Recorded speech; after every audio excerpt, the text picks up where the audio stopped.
पवन भैया जिंदाबाद जिंदाबाद जिंदाबाद पवन भैया जिंदाबाद जिंदाबाद जिंदाबाद प्रकाश का जनता जिंदाबाद जिंदाबाद जिंदाबाद प्रकाश का जनता जिंदाबाद जिंदाबाद जिंदाबाद क्यों पड़े हो चक्कर में कोई नहीं है टक्कर में क्यों पड़े हो चक्कर में कोई नहीं है टक्कर में करी हाथ जोड़ी सभे दी आशीष जी मांगतानी भोटवा नवाली के शीश जी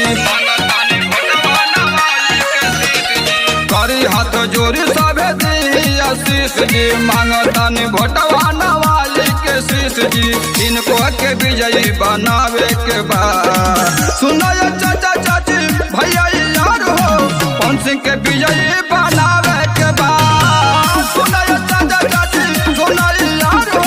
पवन सिंह के विजयी बनावे के बाद आपका नेता कैसा हो पवन भैया जैसा हो आपका बेटा कैसा हो पवन भैया जैसा हो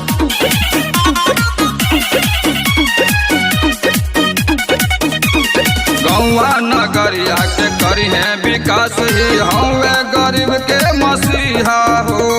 कहीं school college hospital film city बनी हवा हो गौवा नगरिया के करी है विकास ही हवे गरीब के मसीहा हो कहीं school college hospital film city बनी हवा हो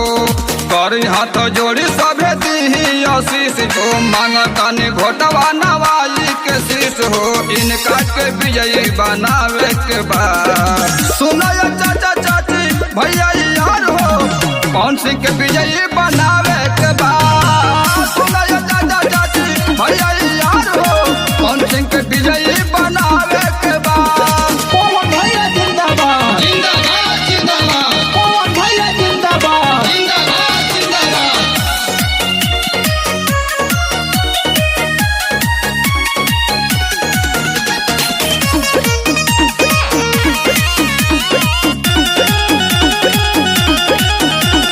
कोई बहकावे सुनो हमर भैया झांसा में केहू के न आवे के बा करिल निहोरा कारा काट के जनता से जगह पपट दबावे के बा कोई समझावे सुनो हमर भैया झांसा में केहू के न आवे के बा करिल निहोरा कारा कट के जनता से जगह पपट दबावे के बा